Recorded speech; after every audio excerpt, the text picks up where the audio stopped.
Salam sejahtera, terima kasih karena bersama dengan saya di Nazilin Unity Channel. Ini kata-kata Yoh yang patut kita kongsi kepada Malaysia yang kita cintai ini. Negara ini adalah negara pelbagai kaum. Negara ini adalah negara yang pelbagai agama. Kita menghormati agama Islam sebagai agama persekutuan rasmi negara. Bahasa kebangsaan kita ialah bahasa rasmi, bahasa Melayu atau bahasa Malaysia. Oleh sebab itulah, marilah kita semua rakyat Malaysia sama-sama menjaga kerukunan negara kita ini. Sama-sama menjaga keamanan negara kita ini. Keamanan negara kita ini kita jaga, bukan orang yang jaga. Kata orang-orang Sabah, kalau bukan kita, siapa lagi? Kalau bukan sekarang, bila lagi? Lebih kurang macam itulah.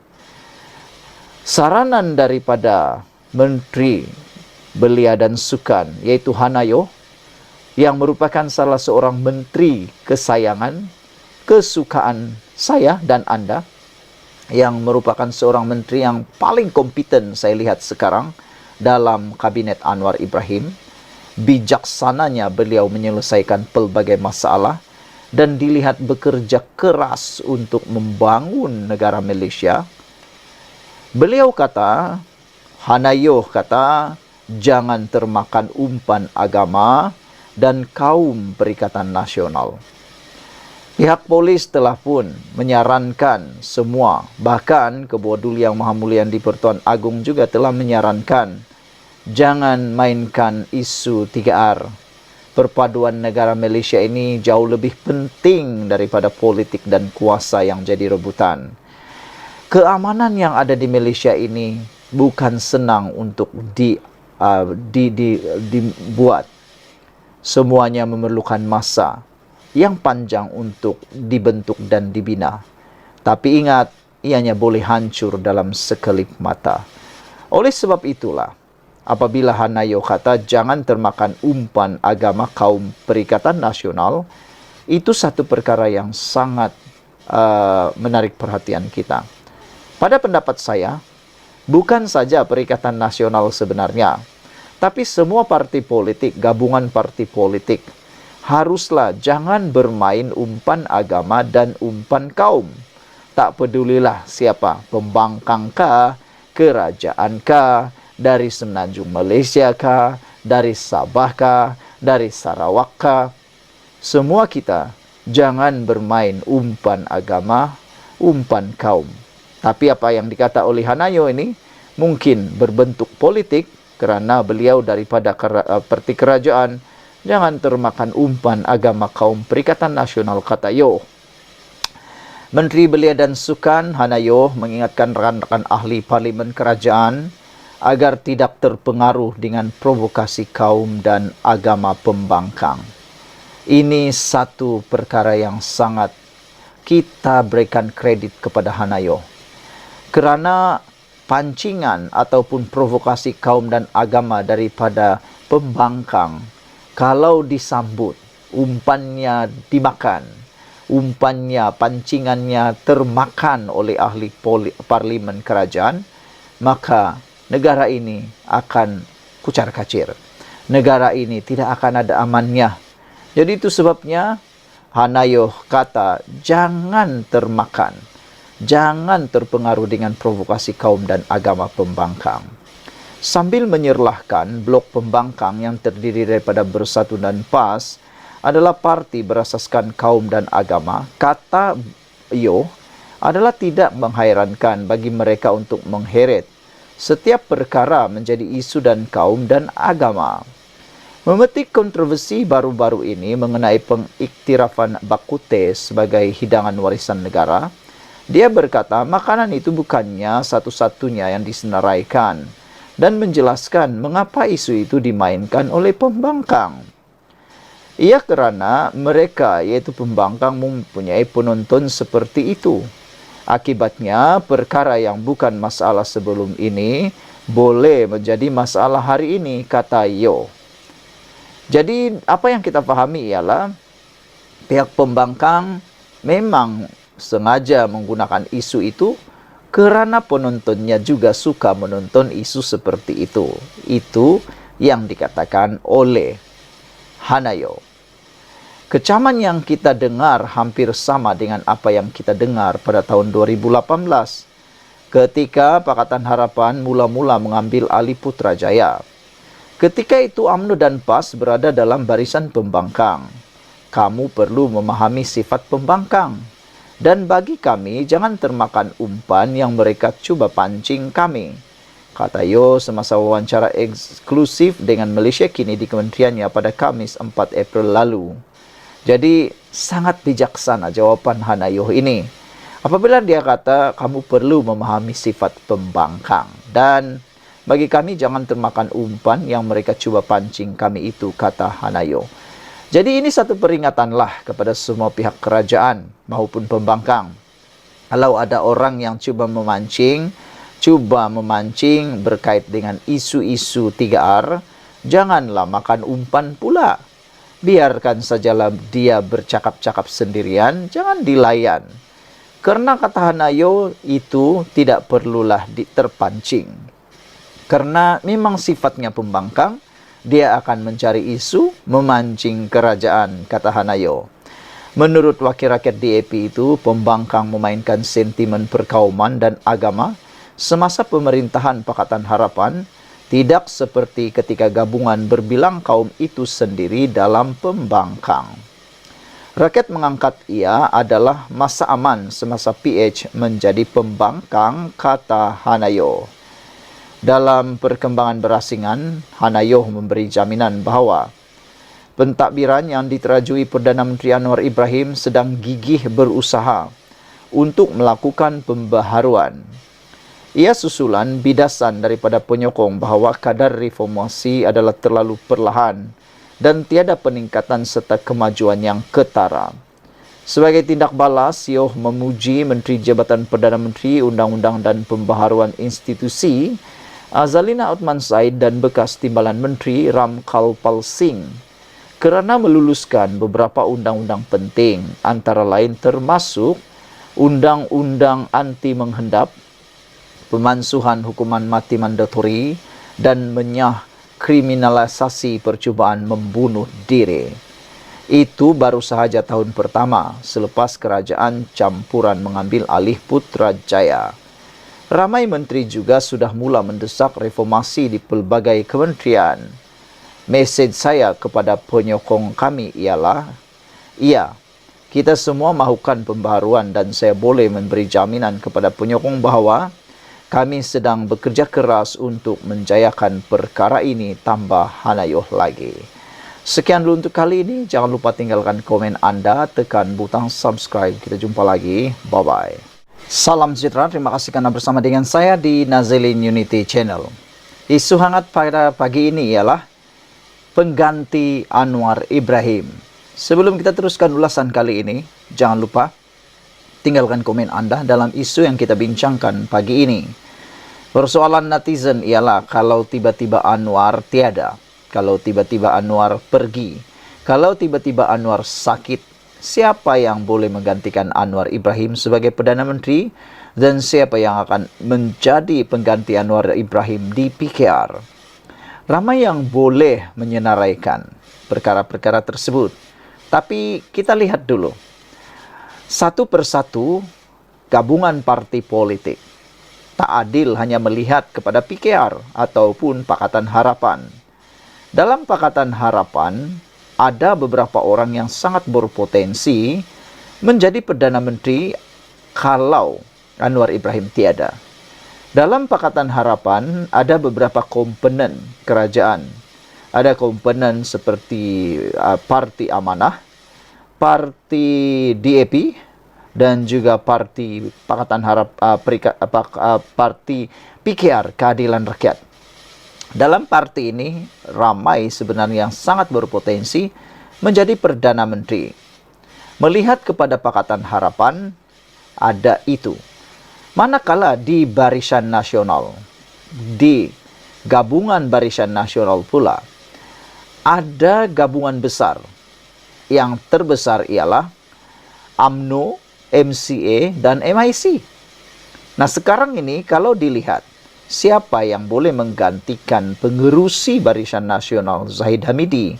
Kalau Zahid Hamidi tiada lagi dalam Barisan Nasional, agak-agak siapa? Dalam Barisan Nasional pun ramai berpotensi sebenarnya. Di Perikatan Nasional pula ada komponen terbesar, yaitu Parti Gerakan, Parti Bersatu, dan Parti PAS. Namun demikian, ianya diketuai oleh Parti Bersatu di bawah pimpinan pengerusi Perikatan Nasional, Muhyiddin Yassin. Persoalannya ialah, kalaulah Muhyiddin Yassin tiada, tiba-tiba perlu ganti, agak-agak siapakah yang berpotensi menggantikan Muhyiddin? Kalaulah nak jadi Perdana Menteri nanti, masih bolehkah, mampukah Muhyiddin menjadi Perdana Menteri? Layak lagikah dia dilantik sebagai Perdana Menteri? Dan kalau Muhyiddin jadi Perdana Menteri, siapa pula yang akan boleh menggantikan beliau? Adakah itu daripada Parti Bersatu, Parti PAS, Gerakan? Ataukah daripada Parti UMNO, kalaulah ditakdirkan mereka memerintah semula Malaysia melalui Barisan Nasional, siapakah yang boleh jadi Perdana Menteri? Zahidkah jadi Perdana Menteri? Ataukah ada orang lain yang boleh jadi Perdana Menteri? Berbalik kepada isu kali ini, siapa yang boleh menjadi pengganti pemimpin PKR kalau mau gantikan Anwar Ibrahim sebagai pemimpin PKR? Mungkin banyak nama, ramai orang yang Anda dalam fikiran Anda boleh menggantikan Anwar Ibrahim. Kerana persoalan ini sebenarnya penting, bukan sekadar nak cakap tentang pembangkang kerajaan. Tapi kita nak berbincang tentang masa depan negara kita Malaysia, terutamanya membabitkan kesejahteraan perpaduan kaum, kekayaan negara, dan kesejahteraan kemakmuran ekonomi. Nah, hari ini dalam satu wawancara, seorang naib Presiden PKR iaitu Nik Nazmi kini menamakan beberapa orang pemimpin PKR yang boleh menggantikan Anwar Ibrahim. Pastikan Anda mengikuti ulasan ini kerana nama-nama yang disenaraikan ini memang mengejutkan kita semua. Salah seorang yang disenaraikan yang paling mengejutkan kita ialah anak Anwar Ibrahim sendiri, iaitu Nurul Izzah Ibrahim. Seperti semua tahu, Nurul Izzah Ibrahim tidak mempunyai apa-apa jawatan dalam kerajaan. Dia tidak dilantik sebagai senator, bahkan dia juga tidak menduduki mana-mana kerusi. Parlimen pun tidak, ahli Dewan Undangan Negeri pun tidak. Beliau telah kalah di Permatang Pauh dalam pilihan raya baru-baru ini. Nah, melihat kepada itu, adakah Nurul Izzah bakal menggantikan Anwar Ibrahim sebagai pemimpin PKR? Kerana Nurul Izzah masih tidak mempunyai kerusi dari segi politik. Namun demikian, kita tak boleh menafikan bahawa Nurul Izzah mempunyai potensi kepimpinan luar biasa seperti juga bapaknya, iaitu Anwar Ibrahim. Nurul Izzah mempunyai ciri-ciri kepimpinan luar biasa. Tanpa membezakan jantina, beliau adalah pemimpin masa depan yang sangat cocok molek menggantikan Anwar Ibrahim. Kerana lihat saja cara kepimpinan,nya, cara beliau menangani masalah, cara beliau berucap tidak jauh beza dengan bapaknya Anwar Ibrahim. Dari segi cara bercakapnya luar biasa. Dari segi kebijaksanaannya menyelesaikan masalah pun luar biasa. Ditambah pula Nurul Izzah tidak mempunyai kontroversi yang begitu besar. Itu calon pertama. Calon kedua yang disenaraikan oleh Nik Nazmi ialah siapa lagi kalau bukan Rafizi Ramli. Ramai orang yang sebenarnya memikirkan tentang Rafizi Ramli. Ada orang kata Rafizi Ramli banyak terkesan akibat daripada pelaksanaan padu. Tetapi sejak akhir-akhir ini, orang menyangka Rafizi terkesan akibat padu. Rupa-rupanya karena padu itulah nama Rafizi teringat sampai bila-bila. Kerana kontroversi pelbagai tentang padu menjadikan nama Rafizi kembali menyengat. Selain daripada itu, kepintaran Rafizi membuat pelaksanaan demi pelaksanaan berkaitan ekonomi sosial politik di Malaysia juga menunjukkan Rafizi Ramli adalah pemimpin berpotensi paling nombor 1 menggantikan Anwar Ibrahim. Dan tidaklah keterlaluan kalau kita kata Rafizi Ramli boleh menjadi Perdana Menteri satu hari nanti kerana beliau adalah antara pemimpin muda dalam PKR. Kebolehan beliau dalam merancang ekonomi, dalam berucap, dan dalam bekerja menunjukkan beliau sangat layak menjadi Perdana Menteri. Namun, yang menjadi persoalan netizen di ruangan komen di Malaysia kini berkait isu ini ialah cadangan ataupun nama yang disebut oleh Nik Nazmi yang seterusnya ialah Saifuddin Nasution Ismail. Saifuddin Nasution Ismail merupakan setiausaha kepada parti PKR. Selain daripada itu, beliau merupakan Menteri Keselamatan Dalam Negeri KDN pada waktu ini.